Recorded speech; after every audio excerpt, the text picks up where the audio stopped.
queria mostrar alguns artistas, viu? Um grande artista do surrealismo foi o Salvador Dalí. Quem assistiu aqui a Casa de Papel? La Casa de Papel. Eu assisti. Tem um personagem, enfim, a máscara é um personagem também, a máscara que eles usam, a máscara, aquela máscara é do Salvador Dalí, aquele bigodão assim, viu? Que foi esse grande artista espanhol do surrealismo, gente. O Salvador Dalí era um cara doido, mas doido de pedra, mas um cara à frente do seu tempo, viu?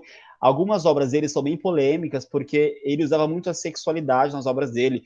Tem alguns quadros dele que são tão polêmicos que ele retratava órgãos genitais nos quadros, mas são bem escondidos, que você tem que fazer assim para olhar de novo, para ver se é verdade. Realmente tem alguns quadros dele que ele trabalha com alguns temas, por exemplo, masturbação, enfim. Ele era um cara diferente para a época, olha só, década de 30, viu, gente? Ele é esse cara que está aqui, ó. Viu? Esse é o Salvador Dalí.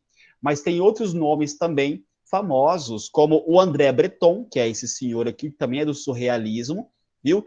E o René Magritte, que não está nessa foto.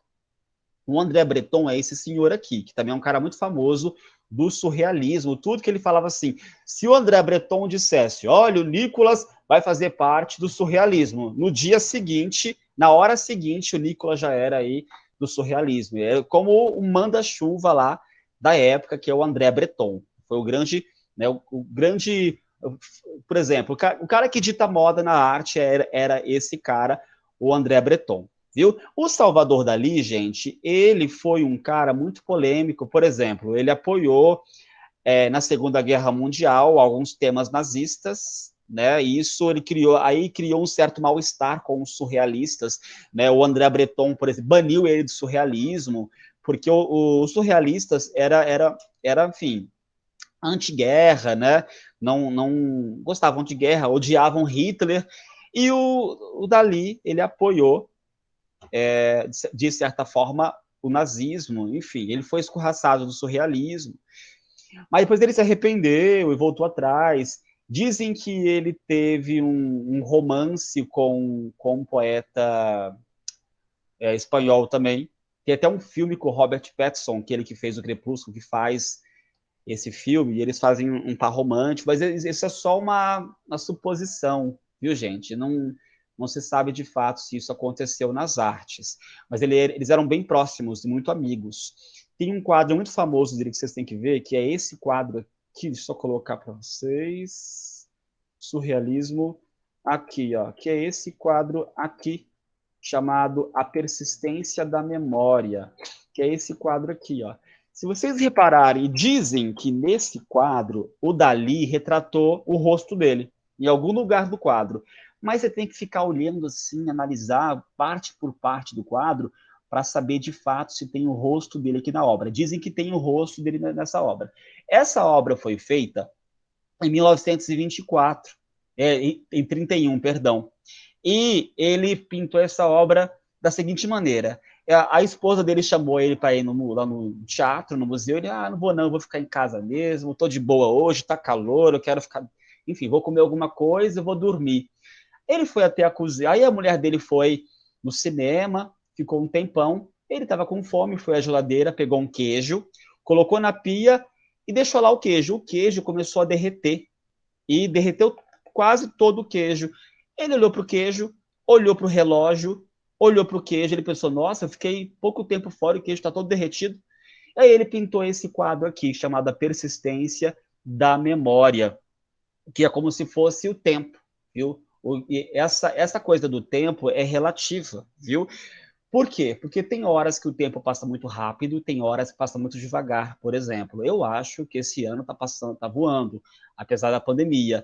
E esse quadro aqui é como se fosse o ícone, né, do surrealismo, é o porta-voz do surrealismo.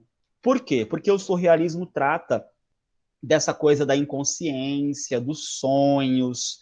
Tem um outro artista também, é o René Magritte, tá vendo? O René Magritte, ele pintou esse quadro chamado Terapeuta, em 41. E o René Magritte é curioso porque ele nunca coloca o rosto Ele sempre coloca uma gaiola, um pedaço de pano. Olha só, um outro quadro do René Magritte, Os Amantes. Gente, o René Magritte, que é esse grande artista, a mãe dele se matou. Olha só, gente, esses artistas têm a vida toda desgranhenta, vamos falar assim. Por quê? O René Magritte a mãe dele se suicidou quando ele tinha 12 anos de idade, ela se jogou no lago, e ele viu o corpo da mãe ser tirado, embrulhado na camisola. Né? Alguns teóricos de arte, alguns artistas e alguns críticos de arte falam que o René Magritte teve um certo trauma quando ele viu o corpo da mãe ser tirado da água, envolto a camisola. Então, por isso que ele retrata sempre os quadros dele não têm rosto, viu? Como esse quadro aqui, ó. Inclusive tem um jogo muito famoso, que é esse quadro, tem um jogo muito famoso, agora eu não sei o nome do jogo, esqueci, mas é um jogo de terror que tem essa maçã aqui no rosto. O René Magritte é esse cara polêmico, né? Sempre coloca essas obras aqui sem rosto. E essas obras falam olha só, essas obras falam de sonho, de memória, da inconsciência, de traumas.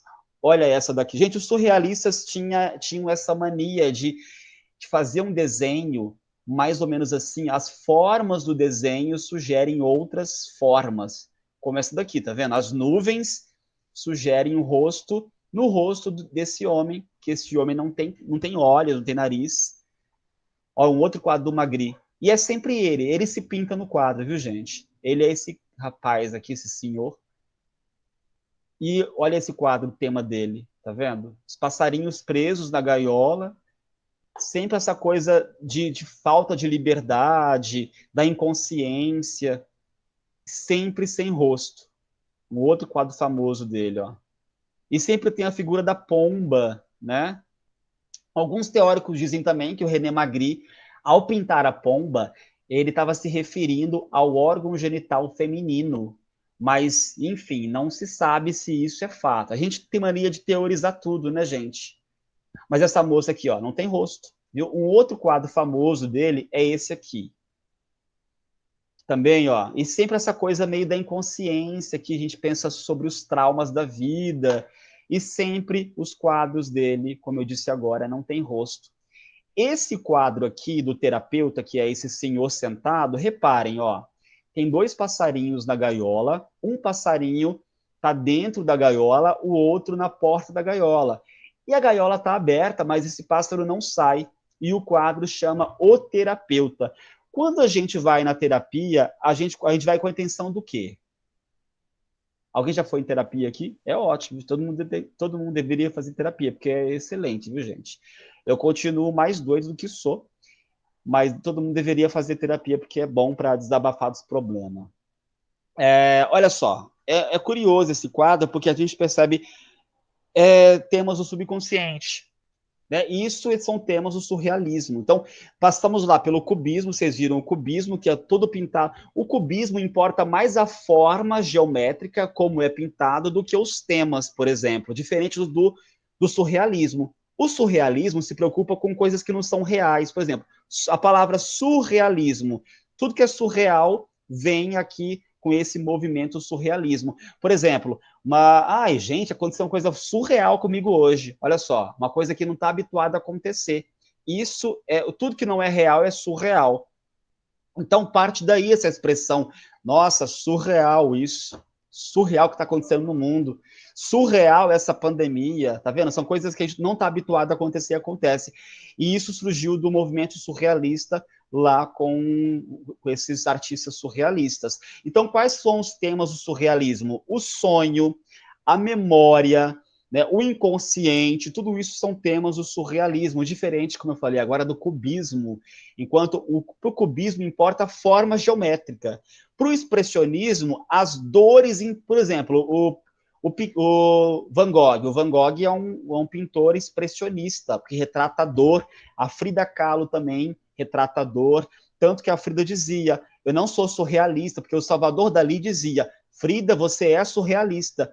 E ela dizia o seguinte, não, eu não sou, eu trato a minha dor, a minha dor é que eu coloco, a minha dor é que eu mais conheço. E isso tem no filme. Todo mundo aqui viu o filme da Frida, gente? Apesar de tudo isso, a Frida Kahlo foi uma mulher à frente do seu tempo.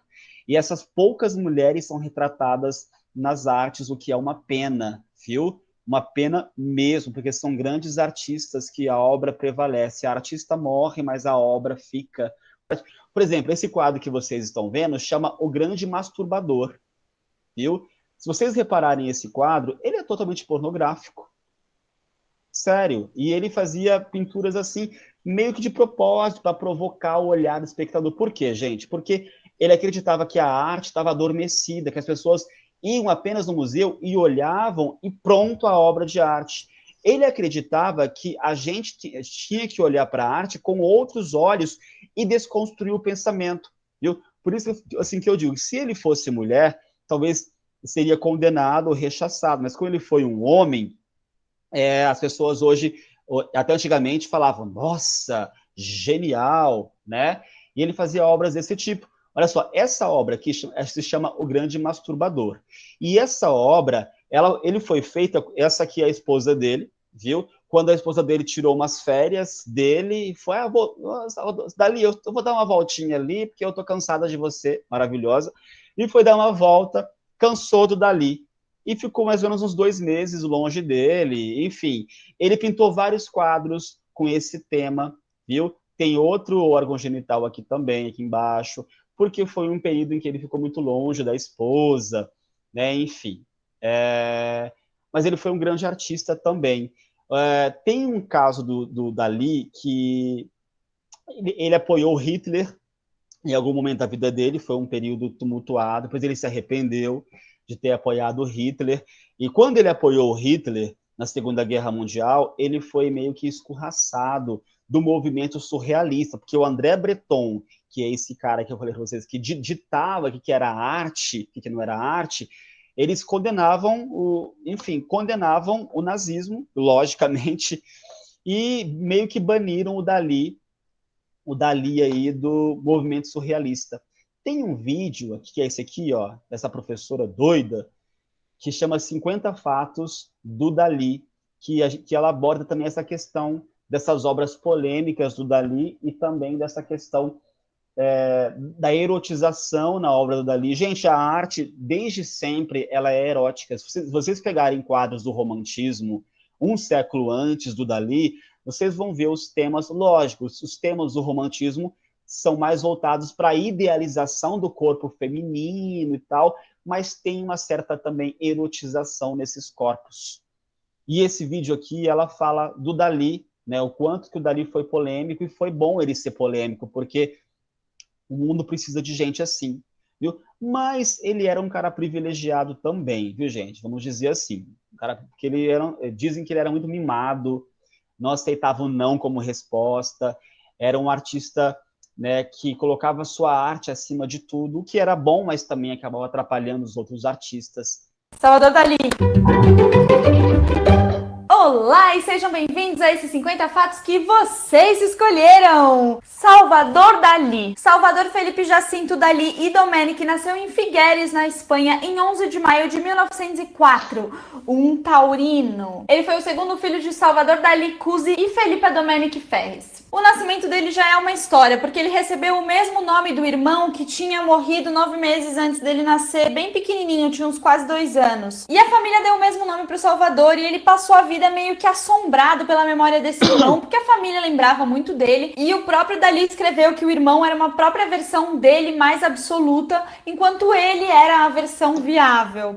Complexo e profundo isso. Ele teve uma irmã mais nova chamada Ana Maria. O Dali ia muito mal na escola e ele repetiu a primeira série 4 vezes. Ainda na escola, ele e os amigos publicaram uma revista chamada Estúdio, em que ele contribuiu com desenhos, poemas e textos sobre diversos artistas que ele gostava, como Goya, Leonardo da Vinci, Velázquez e mais alguns. A primeira exposição do Dali foi em 1919, aos 16 anos, ele expôs junto de outros 2 artistas no Teatro Municipal de Figueres, que hoje é o Teatro Museu Dali. Logo nessa primeira exposição, o crítico do jornal local escreveu maravilhas sobre o Salvador Dali e previu que ele seria um grande pintor. Para entender o Salvador Dali, é essencial saber que ele foi um filho mimado e super protegido pela família. Eles eram uma família próspera, culta, burguesa e que incentivaram o trabalho dele desde cedo. Então ele pintava, desenhava, participava de concursos de arte.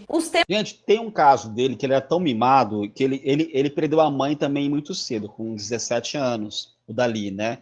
E, enfim, todos amavam a mãe dele, era uma grande mulher, mas só que ele tinha um certo problema, um certo trauma, talvez, porque ele dizia, para polemizar, ele falava o seguinte, ele falava que quando ele pintava, ele desenhava o quadro da mãe e cuspia nesse quadro, cuspia na cara da mãe dele, quando isso, assim, criou um certo mal-estar, né, porque, enfim, ele é um cara mimado também, e isso causava um certo mal-estar entre a família, causou um certo mal-estar, essas afirmações de cuspir no quadro, no rosto da mãe, viu?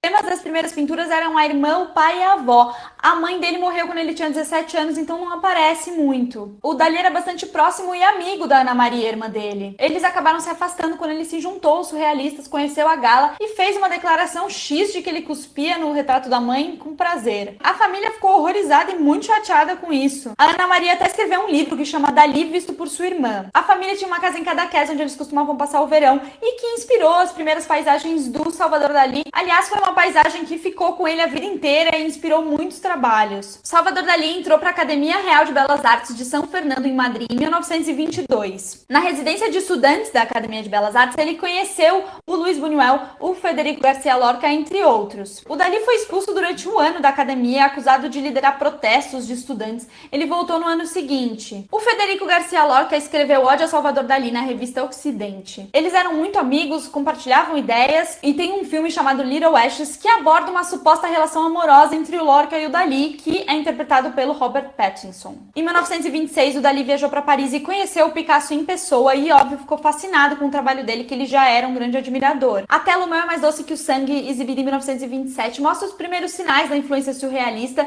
e antecipa alguns elementos que vão ser recorrentes na obra do Dalí. Em 28, o Dalí assina um manifesto que ficou conhecido como Manifesto Amarelo, que tinha influências futuristas e que foi muito lido na Espanha. Seguindo a linha de pensamento do manifesto, ele deu uma palestra defendendo que o bairro gótico de Barcelona deveria ser demolido para dar espaço para construções de concreto, que a dança regional da Catalunha tinha que ser abolida, entre outras coisas. A tela Texte sur l'herbe é a versão do Dalí para Déjeuner sur l'herbe, do Manet. Essa eu que achei curioso descobrir aqui no meio das minhas pesquisas sobre o Dalí, porque eu nunca tinha visto essa tela. Em 1929, André Breton escreveu o prólogo do catálogo de uma exposição do Dalí e considerou ele um membro do surrealismo. O Dalí considerava o Breton um novo pai e o surrealismo uma placenta nutritiva. Para ele foi um segundo nascimento. E foi assim essa intensidade surrealista até que em 34 o Dalí declarou apoio, simpatia pelo Hitler e o André Breton não gostou nada. E para piorar, depois ele disse que a figura do quadro O Enigma de Guilherme Tell era inspirado no Lenin. Os surrealistas apoiavam os comunistas e eles ficaram muito bravos e quiseram expulsar o Dalí do grupo. E a relação do Breton com o Dalí ruiu, ele queria distância do Salvador Dalí das ideias dele e o Breton criou um anagrama Ávida Dólares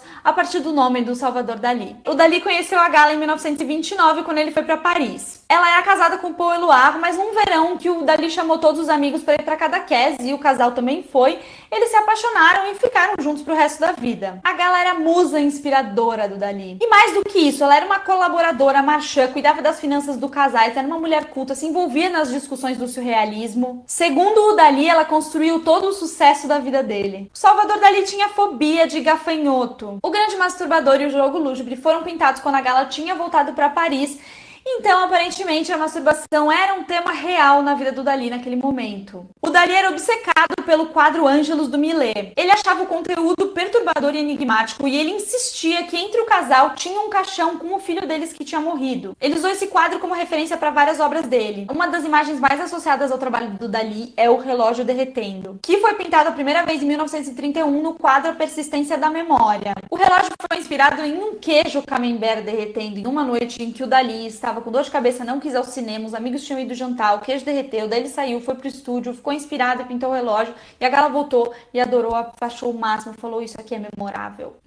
Deu pra entender a história? Não. Imagens de comida aparecem com frequência nos quadros do Salvador Dalí, como ovos fritos, copos, pratos, talheres e o pão, que foi um dos primeiros que apareceu e persistiu. O Dalí era fascinado pelos pensamentos do Freud e conheceu ele pessoalmente em Londres em 1938. Durante essa visita ele ficou fazendo uns retratos do Freud. O Freud parece que ficava olhando meio curioso pro Dalí e disse, eu nunca vi um exemplo mais completo de espanhol, ele é um fanático. O Dalí adorava pintar imagens duplas, como o quadro A Imagem Desaparece. Aqui a gente consegue ver vê uma mulher lendo em referência a um quadro do Vermeer e, ao mesmo tempo, é um retrato do Velázquez. O Dalí adorava cinema e fez diversos projetos durante a sua carreira, mas as maiores contribuições foram os filmes que ele fez com o amigo Luis Buñuel, que são O Cão Andaluz e L'Âge d'Or. O Cão Andaluz tem aquela cena cortando o olho, que eles usaram um olho de bezerro. Eu não consigo nunca, de jeito nenhum, olhar para aquilo. E o L'Âge d'Or foi um escândalo quando lançaram em Paris, proibindo a exibição do filme. Mas o Buñuel e o Dalí tiveram vários desentendimentos durante o processo. O Buñuel não queria colocar o nome do Dalí nos créditos e aí acabou a parceria dos dois. Em 1940, com Paris ocupada pelos alemães, o Salvador Dalí e a Gala foram viver nos Estados Unidos e ficaram até 1948. O filme Quando Fala o Coração, do Hitchcock, de 1945, tem uma sequência de sonho criada pelo Dalí. O Dalí era um leitor voraz e a escrita foi parte essencial da sua obra, acompanhando a pintura e a evolução das suas ideias. Ele escreveu para diversas revistas, além de textos surrealistas,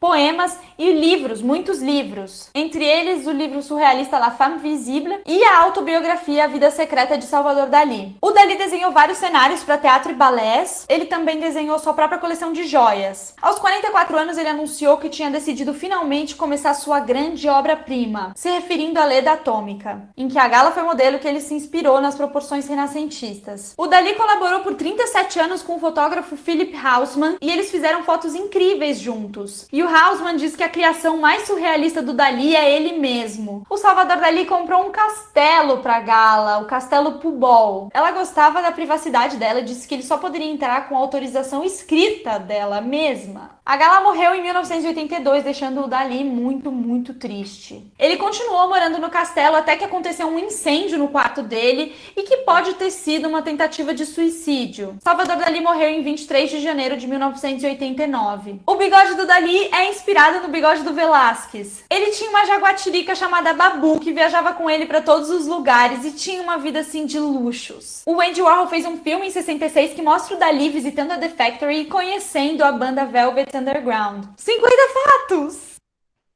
Um artista muito polêmico, né, gente? Para a época, foi ótimo, porque isso... Nossa, eu adoro esses artistas que causam, assim, um certo frisson para a época. Começa a mudar o pensamento de o que é a arte, como fazer arte numa sociedade em que as pessoas precisam ser originais. E, de certa forma, apesar dele ser polêmico, de essas polêmicas todas, a gente percebe que ele é um grande artista. E a arte serve para isso, para romper barreiras.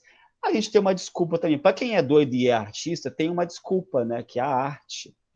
Isso é ótimo, né? Eu mesmo vivo usando a arte para as minhas loucuras, para me justificar. Tô brincando, gente, não uso não. Mas eu acho que a arte é válida. Acho que tudo pode na arte, lógico, né? Desde que não fira ninguém, desde que não faça uma piada escrota, como alguns comediantes. Gente, é isso. Então, o surrealismo é isso. Sempre trata dessa coisa dos sonhos, do inconsciente, da mente. E o Dalí foi um grande nome para o surrealismo.